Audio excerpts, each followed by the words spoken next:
I could feel you laughing behind my back.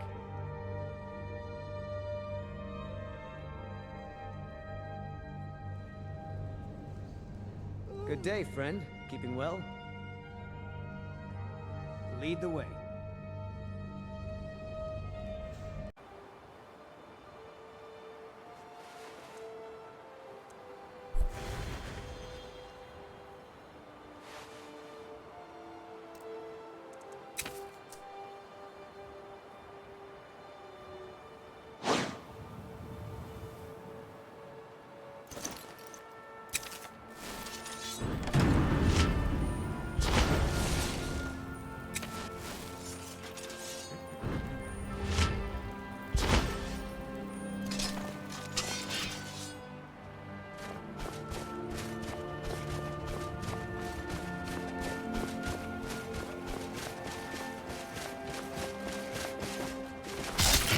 Should have come here.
Hey everybody, PC Outcast here, back with the real final, the final build in the Bellosaurus and PC Outcast Divines series. This is technically a bonus, because Saint Alessia is not actually a Divine, but she's pretty close, probably almost as close, probably more deserving, technically, of being one of the Divines than Talos, but I digress. So here we are with Saint Alessia. She has a lot of cool abilities and a lot of synergies.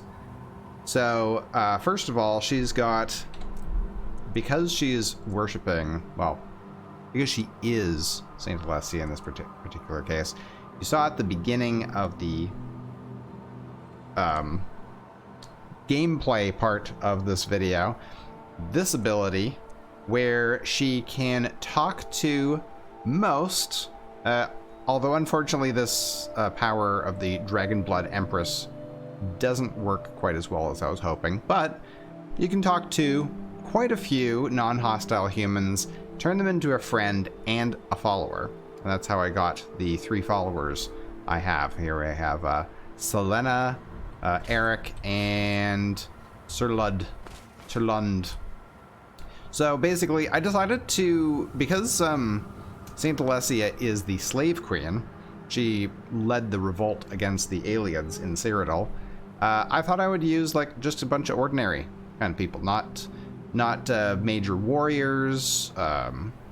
She is a bit of a mage, but you know, just ordinary people, and have them as my followers, and then boost them with illusion and healing.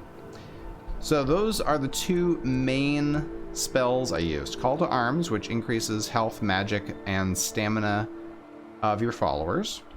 And Arcane's Light, which when dual cast with, I can't remember the perk, but we'll go over it in a minute.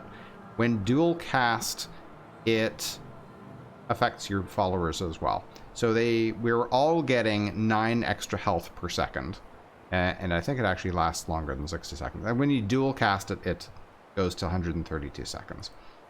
So that's that. I also had Mara's Embrace for healing myself and allies if things got a little dicey, but in that particular gameplay part, it did not get that bad. I took a little bit of damage, but nothing too serious. And those are all the spells I used. I just used the different versions. Like Regeneration is the lowest version of the health regen over time, and Arcane's Light is the highest. So we got, this is the apprentice one, and this is the master version. And same thing with healing. We got healing as the novice, and Mara's Embrace is the master of the concentration healing spell. And courage is the lowest version of is the novice version, I should say, of the spell that increases the attributes for your followers, and Call to Arms is the highest. So there you go. I also you saw me use the Pray ability, where you can select which blessing you want out of the Divines. So I used Mara for combat because it lowers the cost of restoration, casting restoration spells. So I used that when I'm going to cast Arcane's Light for the group. Then I switched over to Arcane for the extra health. When I'm doing selling, I used Bella because it increases prices. And when I made my gear, I used Zenithar, which increases smithing, basically. It increases your ability to improve things. You could use Talos if you're using Shouts. Zenithar isn't a bad choice either for if you're going to go more for a sword and board character. This will boost your block. And Giulianos is magic. Akatosh, I don't remember what Akatosh does. And I think Inareth is stamina. And that's that. Saint Alessia is, I don't actually know what the specific blessing of Saint Alessia is. What does that do? Followers, oh, that's actually a good one too. Followers within 61 feet gain armor and magic resistance. Could have used that in combat as well, if you want to lean more into them, but they were already so bolstered by everything that I don't think it would have made that much difference. Okay, so that's it for that stuff. Let's look at the gear. We've got a silver greatsword, flawless, with chaos damage and absorb stamina. For the ring, I've got illusion spells are stronger and two-handed weapons do extra damage. For the necklace, I have magic resistance and restoration spells are stronger. For the armor, we've got fortify health and health regen. For the boots, stamina and stamina regen. For the gauntlets, magicka and magicka regen. For the helmet, your illusion and restoration spells cost less. So that was actually the only way I was able to dual cast Arcay's Light, because it's quite expensive. For the perks, I went with 200. Sorry, for attributes, I went with 200 stamina, and I guess it maxed out at around about 300 for magicka and health, and then these are all the extras. Actually, I think these health and magicka stop at 295 for some reason with the mods I've got. Yeah. Oh, and the other thing too is I took the Lord Stone for health regen and magic resistance. I did consider taking the Lady, because with Mundus, I think that increases your regeneration of everything, which is not a bad choice. And of course, she is a lady, so that was an option too. For perks, we've got Restoration, Mastery, Dual Casting, which is important for casting the Arcay's Light, Edgewalker, and Respite, so we could regenerate our stamina if we so please. Unfortunately, Arcay's Light does not, Respite doesn't perk off of Arcay's Light, which is too bad. It only perks off of Concentration Spell. That is kind of sad. Then we got Descending Light, basically just so I could get to Overflowing Cup, so I could get to Under My Wings, which is the one that allows you to dual cast your non-concentration healing spells, and then it applies that Arcay's Light to everybody within 20 feet. I also grabbed Spirit Tutors, which I never actually found. Naturally, I almost never find them in these build videos. But I got Pilgrim and Gods and Mortals, which bolsters the blessings that you get from the different divines. Oh, let's also get Illusion. All I did was the Commanding Presence line. So that basically bolsters the attack damage, crit chance, armor, magic resistance, and also can potentially increase the my followers' attack damage by another 250% for 5 seconds when I take a hit, which I was taking all the time because I'm melee. And for enchanting, I just took everything that would increase the potency of my enchantments, including Thunderstruck to make the my weapon enchantments more effective when I was doing power attacks. And then Regalia, Attunement, and Twin Enchantment. I did consider not taking a Twin Enchantment just because it's a little bit... It is kind of nice to try to limit yourself to just one enchantment per item, but in this particular case, it's probably a good idea. I also did not take Arcane Nexus, as you can see there, which would have increased the potency of my enchantments quite a bit more, but it wasn't necessary for this. For smithing, I didn't take any perks, but I did max it out so that I could get my armor up. Heavy armor, I took just about everything. Not going to go into that, but probably the most important ones, I mean, besides just keeping yourself alive, Rallying Standard, which increases the melee damage, armor, and armor of you and your allies.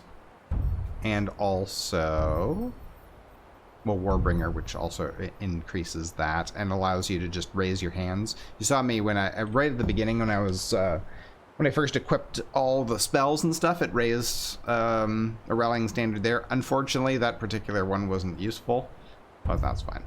And just making myself stronger, basically, and resist more things. For block, Didn't actually make use of quick reflexes in the demo part, but if you were to block during a power attack, you'd be able to dodge their attacks. And for two-handed, I got basically everything to increase the damage of my sword. And also, some of these are actually really quite nice. Massacre thing. You saw this perk.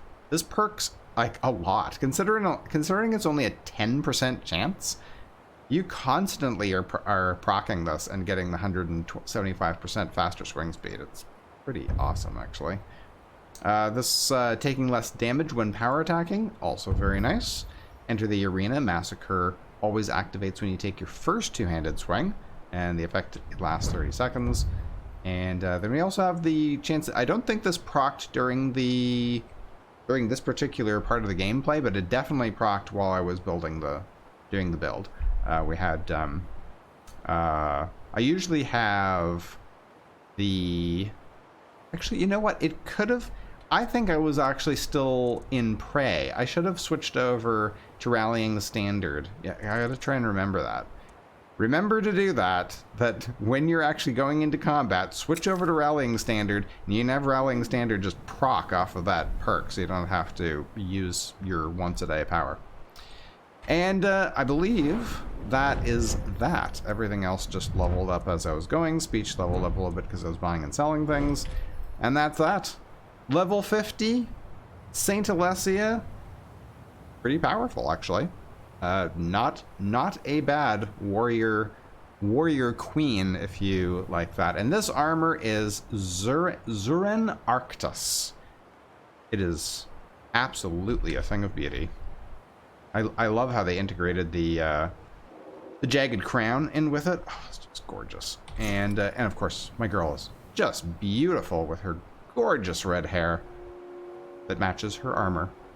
All right, guys, that is it. Please head over to Bellasaurus's channel and check out his version of Saint Alessia, our final build, our real final build in this series. But I will be continuing on with the other Winter Sun deities as well, so keep an eye out for that in the coming weeks. And otherwise, please hit the like button if you haven't already done so, and go do the same thing for Bellasaurus. We thank you very much for your support during this series. Thank you very much for watching, commenting, and liking, and sharing, and all that stuff. I'm sure Bellasaurus, I speak for Bellasaurus too. Thank you for all of your support, your encouragement, and your suggestions, mod suggestions. I really appreciate too. It's great. And also I want to thank Bellasaurus. Thank you, my friend. Another great series for both of us. I'm glad you suggested we do this. We'll have to do it again in the future. Take care, everybody.